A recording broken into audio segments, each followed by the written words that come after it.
একটু বাজারে যাচ্ছি, ওখান থেকে কাজ মিটিয়ে তারপর মিটিং এ যাবো, তারপর বাড়ি এসে কথা হবে। সে কি আজ শুক্রবার, তুমি কি নামাজ পড়তে যাবে না? এই শোন, কত কম দিবি নামাজের কথা যেন আমার সামনে বসে না, কথা তো দিন মনে থাকে। সে কি সেদিন তো বলেছিল আমাদের হুজুর নাকি বলেছে পরপর 3 জুম্মা নামাজ কামাই করলে মুনাফিক হয়ে যেতে হয়, মুসলমানদের খাতা থেকে নাম কেটে যায়। তা তুমি এমন বলছো কেন? শোন, হুজুরের কথা যেন আমার সামনে বসে না, এক কথা তো দিন মনে থাকে, ভালো করে কানে ঢুকে রাখ। একই রকম কথা, সেদিন তো হুজুরা খুব করে চর্চা করছিল, আজ হুজুরের কথা শুনে গা জ্বালা করছে কেন? শোন, কে কিরকম তা আমার জানা হলে সুরাও আমাকে আমার মতো চলতে দে।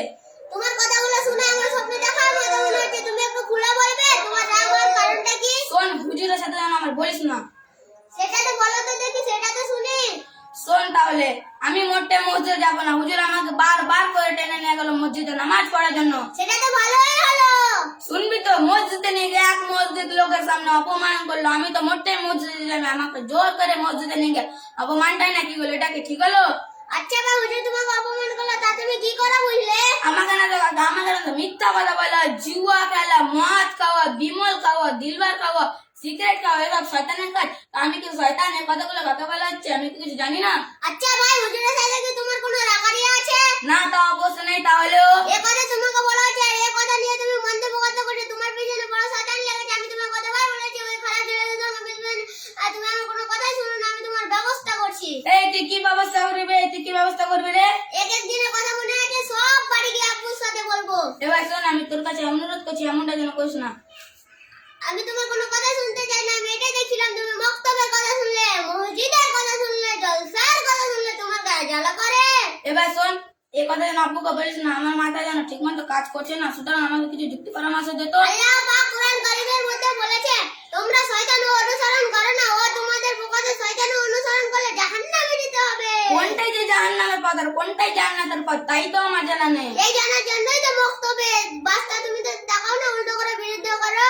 আমার কোথাও মারাত্মক ভুল আছে, আমি এই খারাপ ছেলেদের সঙ্গে মিশে আমার জীবনটাকে নষ্ট করতে চাই না, সুতরাং আমাকে কিছু যুক্তি পরামর্শ দেবে, তা কি করে শয়তানের পথ থেকে ইসলামের পথে আসতে পারবো। বাকার মুসলমানরা মক্তবে ভর্তি হতে হবে। মুক্তবে ভর্তি হলেই কি সব জানা যায়? হ্যাঁ অবশ্যই। তুই তাহলে এতদিন ধরে মুক্তবে যাচ্ছিস, তাহলে কিসে কিছু দেখি তো। তোমার কোনটা জানার দরকার? তুই যে এতক্ষণ থেকে বিরাট কোরআনের ফতোয়া চাইলি, তাহলে একটা কোরআনের সূরা শুনে দেখা তো।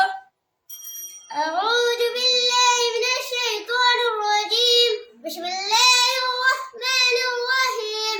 কুল আউযু বিরাব্বিন নাস, মালিকিন নাস, ইলাহিন নাস, মিন শাররি ওয়াসওয়াসিল খান্নাস, আল্লাযী ইয়াসবিসু ফি সুদুরিন নাস, মিনাল জিন্নাতি ওয়ান নাস। এটা তো বললি, তাহলে বললো ট্রেনে বা প্লেনে চড়ে দুয়াটা কি? সুবহানাল্লাযী সাখখারা লানা হাযা ওয়া মা কুন্না লাহু মুকরিনিন ওয়া ইন্না ইলা রাব্বিনা লামুনকালিবুন। নামার সময় কি বলতে হয়? কেন নিচে নামার সময় বলবো সুবহানাল্লাহ? বলতো নামাজের হাইয়া আলাল সালাহ, হাইয়া আলাল ফালাহ বলার সময় কি বলতে হয়? লা হাওলা ওয়ালা কুওয়াতা ইল্লা বিল্লাহ।